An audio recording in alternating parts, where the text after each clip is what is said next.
TOE Prepare General Aspect.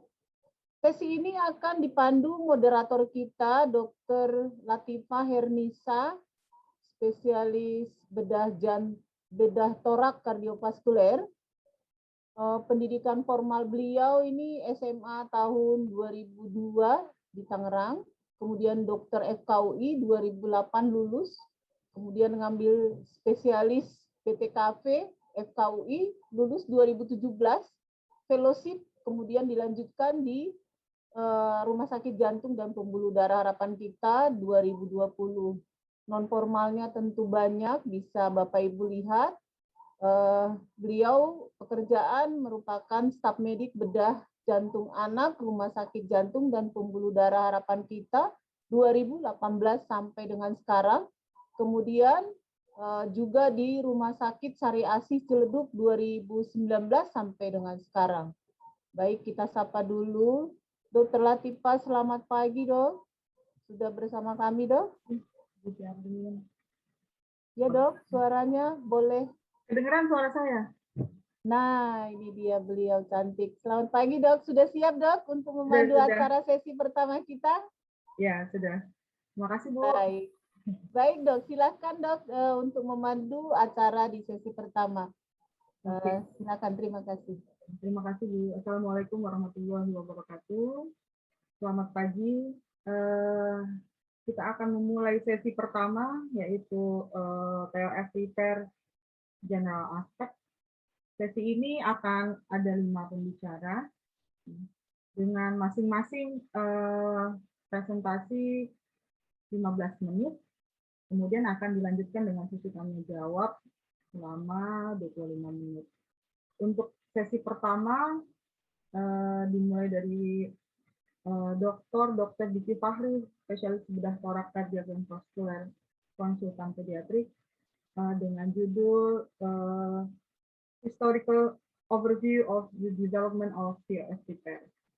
Dr. Diki ini merupakan dokter lulusan FKUI tahun 86, kemudian spesialis sampingan bedah umum tahun 94, dan melanjutkan BPKV dari tahun 97 sampai 2017. Kemudian melanjutkan lagi pendidikan fellowship di Royal Children's Hospital di Australia dan di Institut Jantung Negara di Malaysia. Kemudian beliau sudah memiliki gelar doktor tahun 2015. Saat ini beliau merupakan direktur bidang medik dan keperawatan Rumah Sakit Jantung dan Pembuluh Darah Harapan Kita dari tahun 2018 dan pernah menjabat sebagai ketua HDP-KPI juga. Silakan Dr. Diki. Sudah. Ya, boleh dimulai. Ya, silakan, Dok. Bismillahirrahmanirrahim. Assalamualaikum warahmatullahi wabarakatuh. Terima kasih Dr. Budi dan tim, sponsor.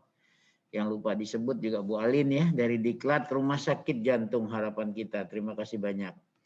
Sebelum dimulai ada sedikit koreksi, itu di latar belakang saya itu 2000 dari 97 sampai 2017 sekolah BTKP itu salah tuh. Terlalu lama saya sekolahnya tuh. Nggak selesai-selesai, nanti ditanyain sama teman-teman BTKP itu, kelamaan sekolahnya. Jadi teman-teman sekalian, profesor dan teman sejawat sekalian maupun seluruh tenaga kesehatan yang terlibat pada pagi hari ini, saya diberikan kesempatan untuk memaparkan bagaimana sejarah penanganan tetralogi ovalo. Nanti kita akan lihat, saya minta waktu 15 sampai 17 menit. Slide tolong. Jadi kalau dilihat di slide yang pertama ini, tetralogi ovalo atau yang kita kenal kelainan Fallot, kelainan biru pada jantung anak, pertama kali ditemukan oleh seorang dokter ya. Dia dokter ini, dokter dari Prancis yang menemukan adanya 4 kelainan ya, 4 kelainan anatomik yang ditimbulkan kenapa anak tersebut menjadi biru. Ini kurang lebih pada tahun 1888, jadi pada abad ke-19. Slide. yang ironisnya sebenarnya kalau ngelihat kita sudah hidup 2000 tahun, berarti kan kelainan ini bukan baru timbul pada tahun 1888. Kelainannya sebenarnya jauh sebelum itu juga sudah mulai timbul. Beberapa ahli di sini yang kita lihat, kebetulan tadi pagi saya searching ke Google ya, ada beberapa orang dokter dari nama-nama yang disebut 1673 sampai ke 1881, ada seorang dokter ya, namanya dokter kardiologi yang juga turut mendeskripsikan kelainan ini, tapi tidak seperti dokter Valo ini kelainannya, sehingga pada 1888 barulah dokter Valo ini yang mengemukakan adanya kelainan kenapa seorang anak ini biru. Dia dokter umum ya, dokter Valo ini. Slide.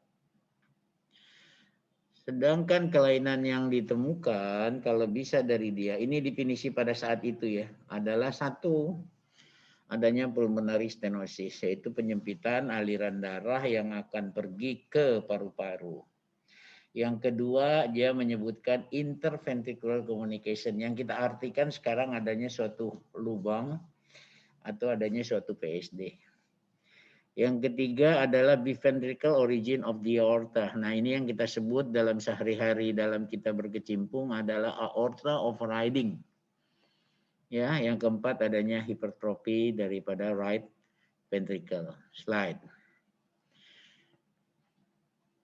Nah, ini orang-orangnya yang melakukan tindakan sangat-sangat nanti pada saat itu. Coba dilihat ya. 1888 Valo mengemukakan kelainannya. 1945 baru ada tindakan yang bisa menyelamatkan seorang anak dengan kelainan tetralogy of Fallot.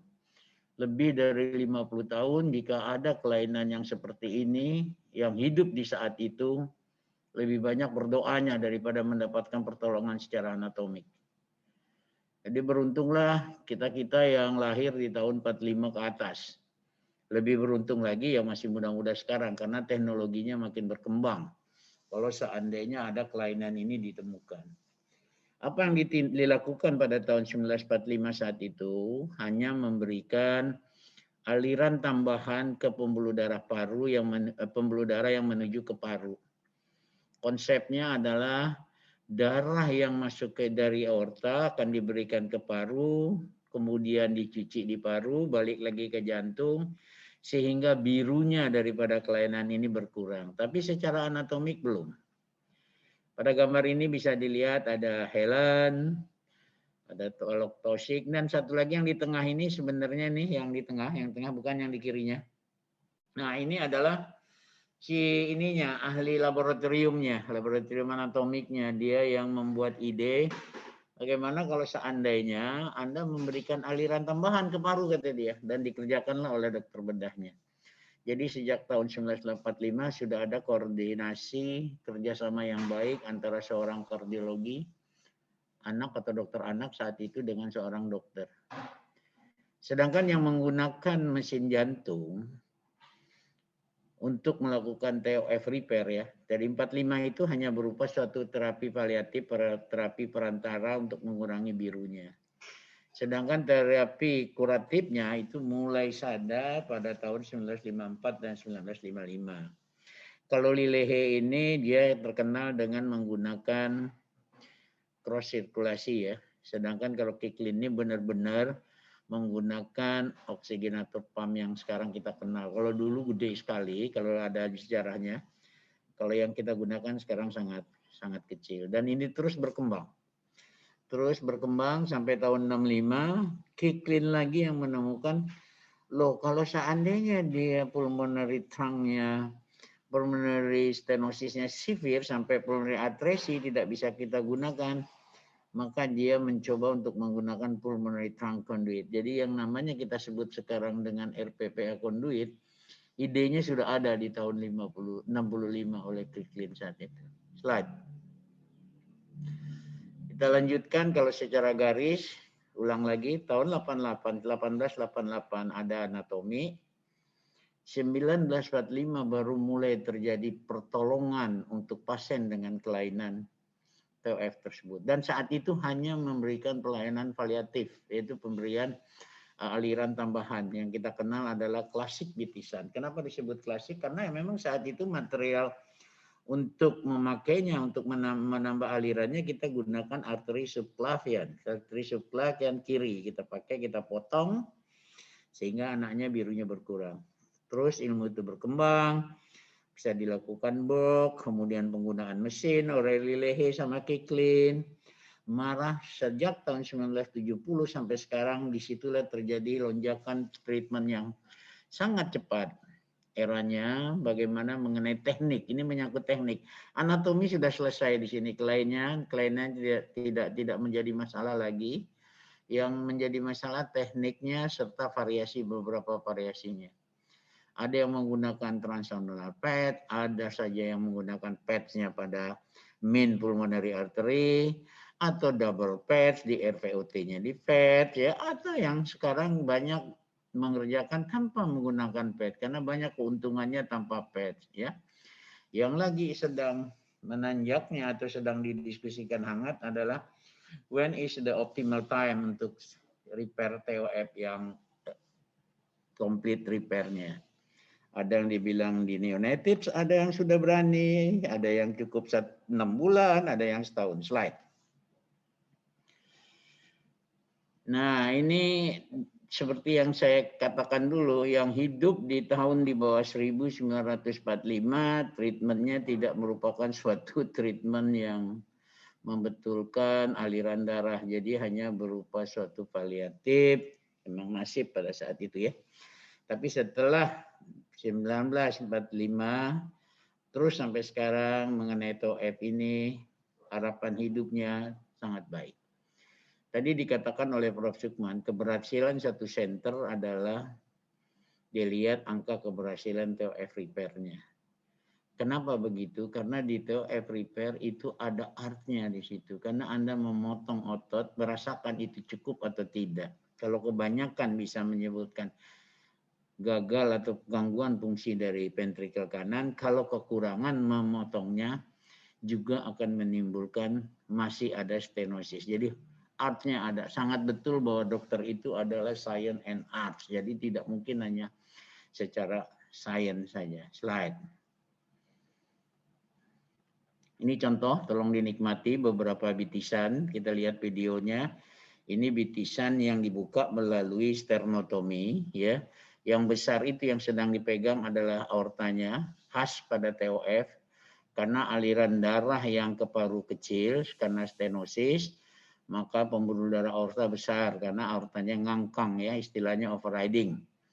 Ini sedang dijepit pembuluh cabang pertama dari aorta, arteri innominata, dibelah, ya, dibelah, kemudian dirapikan, di trimming, kalau perlu diperbesar, kemudian kita buat konduinya, ya, kita buat konduinya secukupnya, bentuknya agak miring seperti itu untuk memperluas permukaannya, ya. Bisa dilihat memang perlu kehati-hatian, perlu akurasi, dan perlu steady hand untuk mengerjakan seperti ini. Ya, ini menyambungkan ke pembuluh darah innominatanya. Oke, bisa dipercepat tolong ininya, videonya.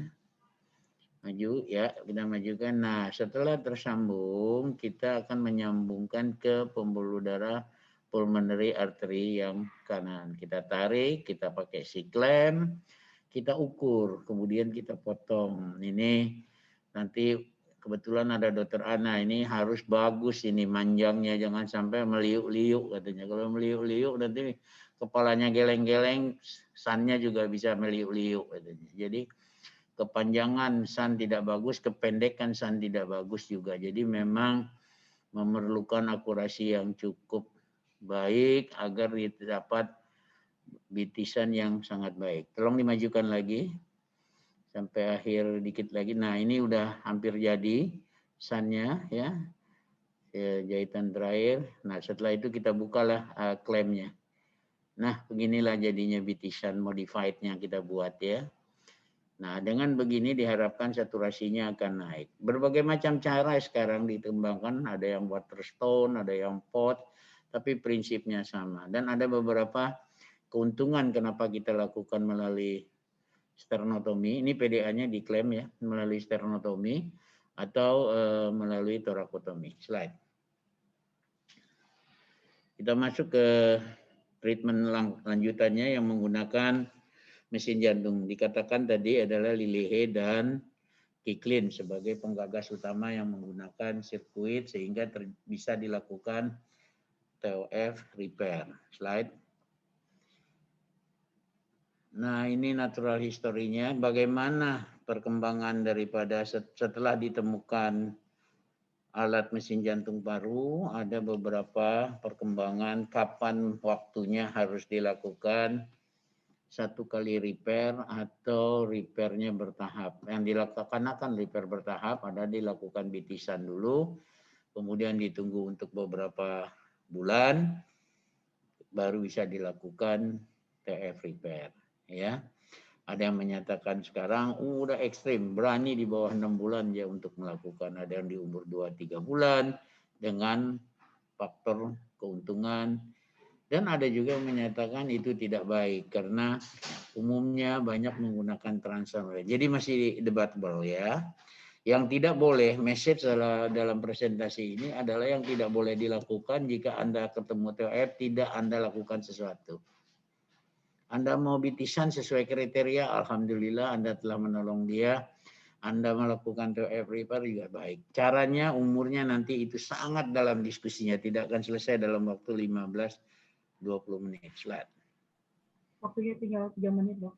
Ya, ini beberapa keuntungannya. Ya, ada yang dikatakan tadi bisa menggunakan dilakukan pada neonate maupun pada umur yang di atas 6 bulan. Slide.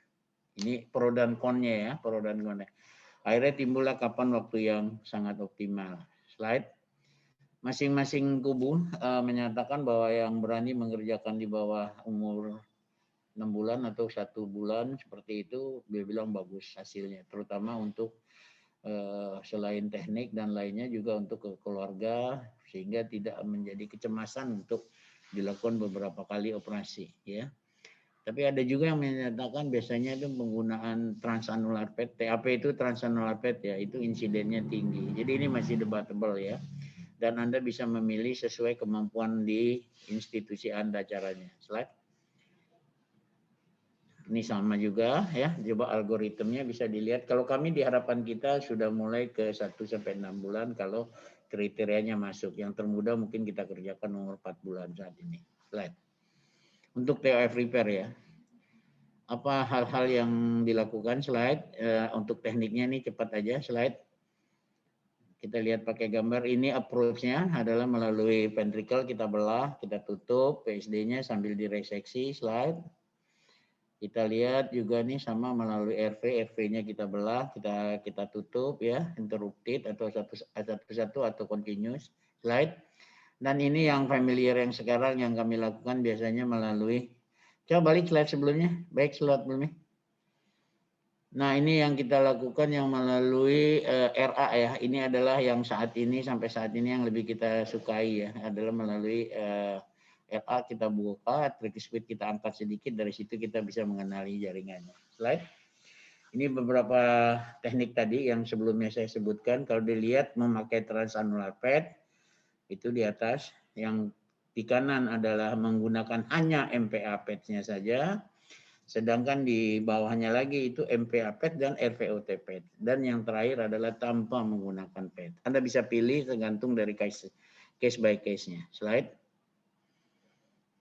Jadi untuk berikutnya tissue engineering, tapi yang sudah mulai kita kerjakan di harapan kita adalah percutaneous valve untuk menangani pulmonary regurgitasi jangka panjang dari operasi TOF. Dan ini kalau tidak salah udah 3 atau udah 4 di Rumah Sakit Jantung Harapan kita kerjakan. Nanti mungkin Dr. Vivi atau Dr. Ana bisa menyampaikan datanya seperti itu. Slide. Oke, saya rasa itu Dr. Latifah yang bisa saya sampaikan. Terima kasih. Assalamualaikum warahmatullahi wabarakatuh. Waalaikumsalam warahmatullahi wabarakatuh. Terima kasih Dr.